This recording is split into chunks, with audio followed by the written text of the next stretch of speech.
Good morning mga loves. Aussie, Aussie, Aussie care. Come on, baby. It's our, parang second day. Second day dito sa ospital. So, try ko maglakad. Wala pa si Dada. It's Friday today. Pero nakakain na ako. 2 bread, 1 kapeng 3-in-1 agay. Parang okay naman. Parang maligo tayo mga loves.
First time kong tumayo ng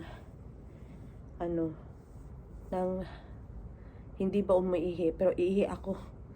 Katayo na ako mga loves. Medyo okay naman. Hindi na medyo mabigat.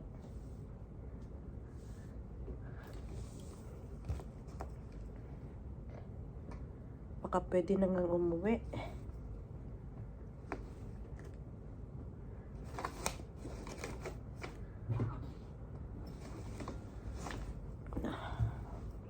Handa ko yung aking damit for shower.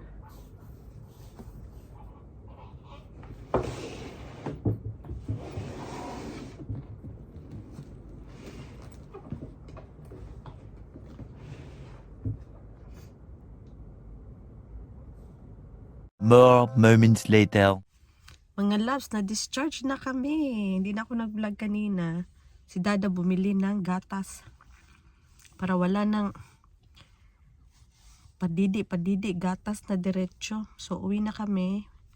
Bibili lang si Dada ng isda para may makain kami sa bahay ng lunch, and then that's it.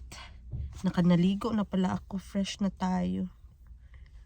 Ayan, so take tayo ng ano ba yun? Paracetamol mamaya. To a TV. Just Hey, Nak! Is ate? they want to look to a TV. Yeah. Just let them look to. Hello.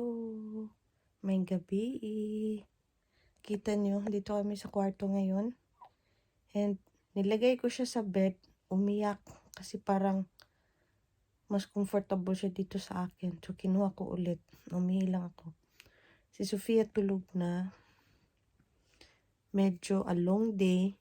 Pagkatapos nung kanina, bumili si Dada ng gatas. May nakita kayong matandang babae. Siya yung from Cramsworth na kasama sa insurance na tuturuan ka paano magpaligo ng bata, paano gawin yung bed, ano yung mga dapat mong gawin, kukontrol nila sa baby. So, pipili ka kung ilang hours. So, yung pinili namin is 3 hours lang.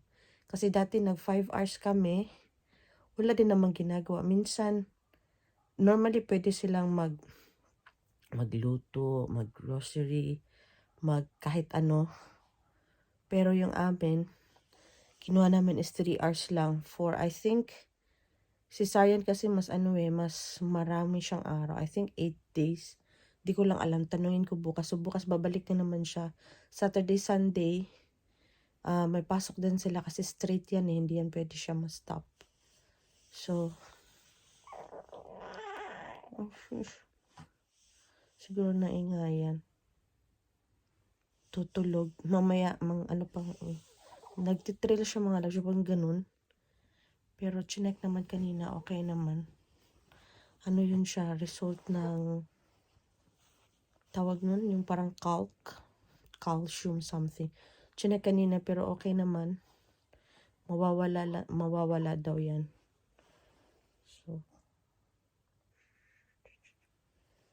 So ayan siya. Si Dada nanonood pa ng ng TV. Medyo nag-ano pa kami, a-adjust sa aming setup. Kasi first night namin, then andyan din si Sofia. Kanina parang nataranta si Dada. Kasi, di kasi ako masyadong nakakagalaw kasi masakit pa yung tiyan ko. But normally, or actually, ang dami ko nang nagawa mga labs, oy. So, nataranta siya kasi kailangan niya i-check yung temperature bago niya painumin ng gatas o bago niya bihisan, ganun. Tapos tumae si Kyle. And then, umihi pa. So, tapos yung mga butones na sobrang liit, hindi siya makikita. Parang nag-panic attack si Dada kanina. Sabi ko, ako na. Ganun. Pero he's trying his best, mga love, si Dada na alagaan kaming tatlo. Si Sofia, kawawa din minsan napapagalitan. Kasi malikot din.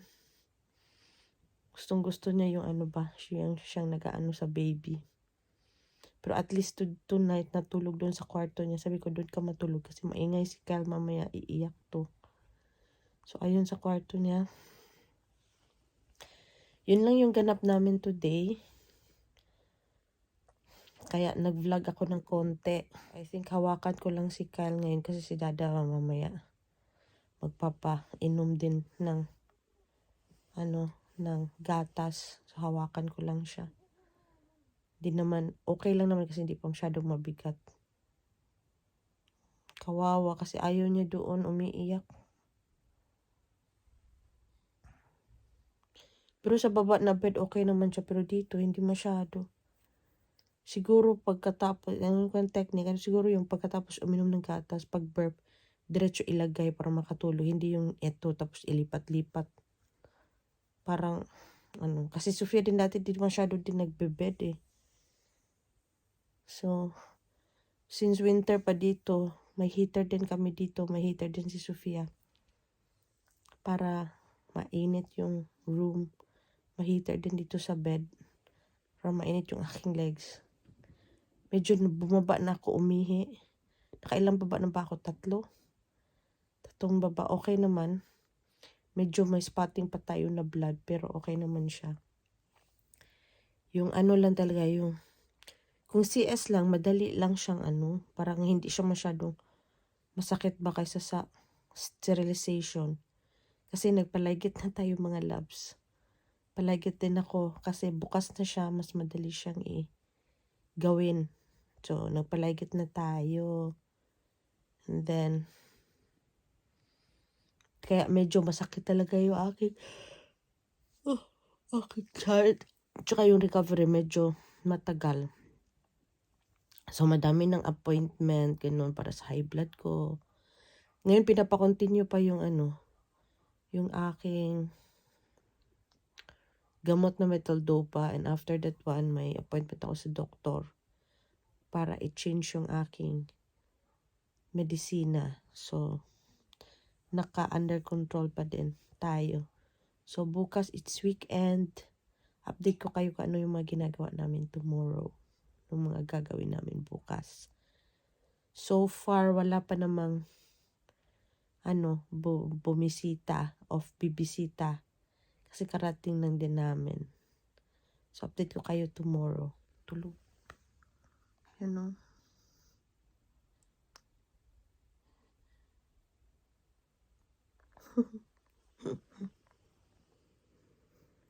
The next day. Good morning. It's another day in paradise. Paradise talaga ha. Tutupi lang ako mga labs habang naliligo si Dada para hindi yung ating oras. Di masayang. Nitupi ko yung mga labahin para si Dada na mag-iron mamaya. Kyle is still asleep. Sophia's asleep. 7:45. Maya darating na yung taga ano yun? Consort tulong sa amin.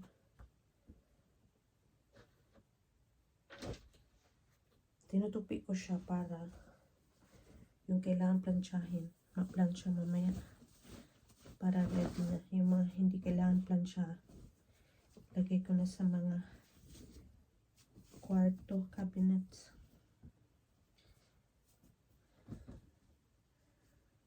Kahapon, ano, tawag nito? Di siya natulog sa bed, natulog sa akin dito. Which is okay naman. Talagang nakatulog si Dada ng straight. Kasi nga, parang kinarga ko siya ba? Nasa akin. So, natawa pa ako kasi sabi ko, alas 6 na, hindi mo uminom ng gatas from 12 o'clock. Straight siya, hindi siya uminom ng gatas. Yung ama niya, grabe, antok na antok, tulog na tulog. Parang siya pa yung inoperahan. Yung mga lalaki talaga, no?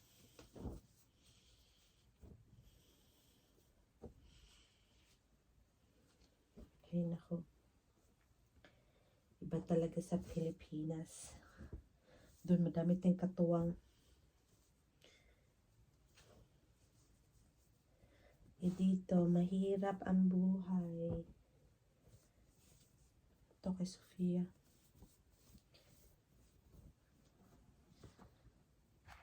You're looking so cutie. Good morning, Ate is awake. You're so cutie. And here's baby Kyle in the sleep. Still Like a asleep. pillow. Yeah, like you before also, in a pillow. Yes, my this Mhm. thing. Started. Here's baby Kyle. He's still asleep.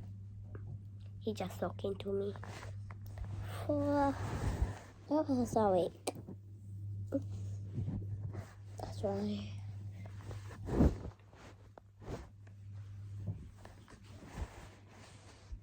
Shalom for the visit. Blue. Awful.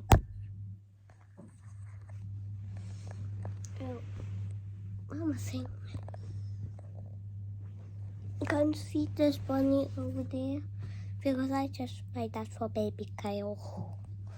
I was looking for that a lot.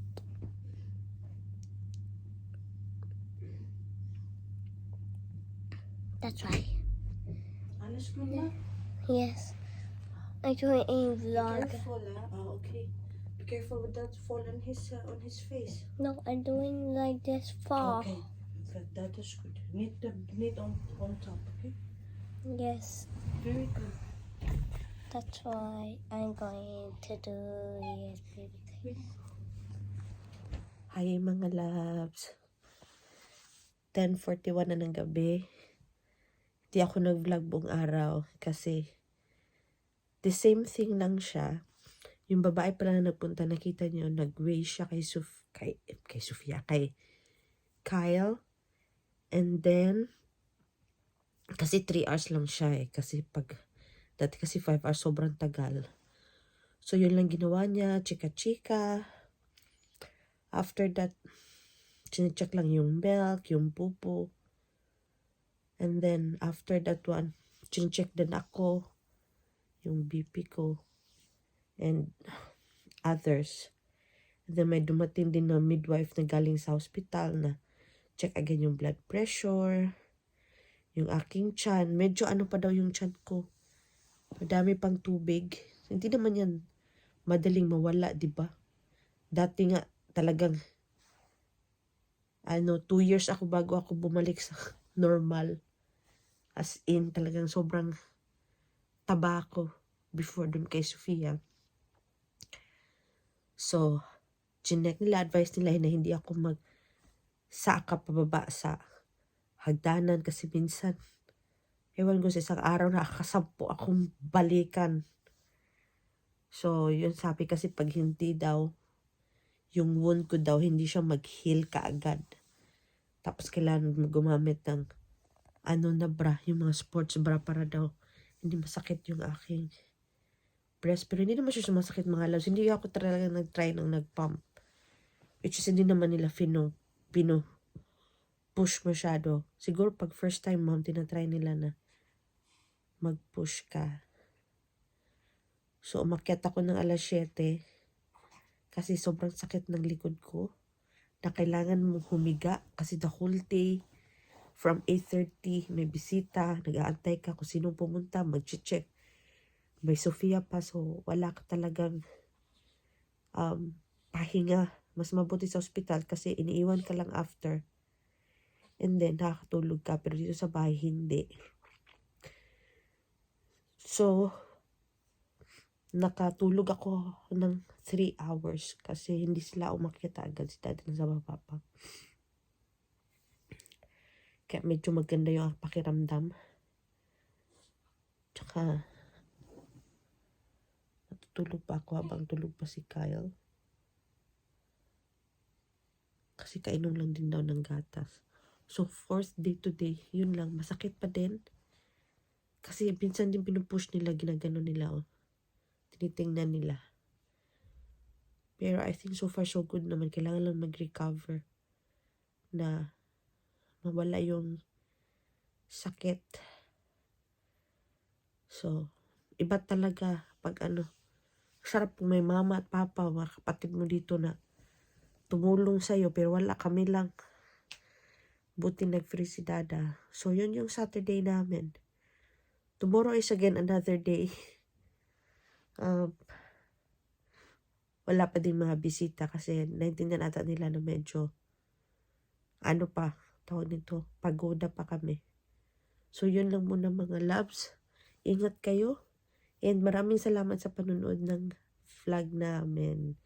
So, face reveal natin soon si baby. Wag mo na ngayon kasi baby parang pareho na naman yung mga mukha nila, no? So, thank you so much sa mga nag-send ng prayers and wishes sa amin.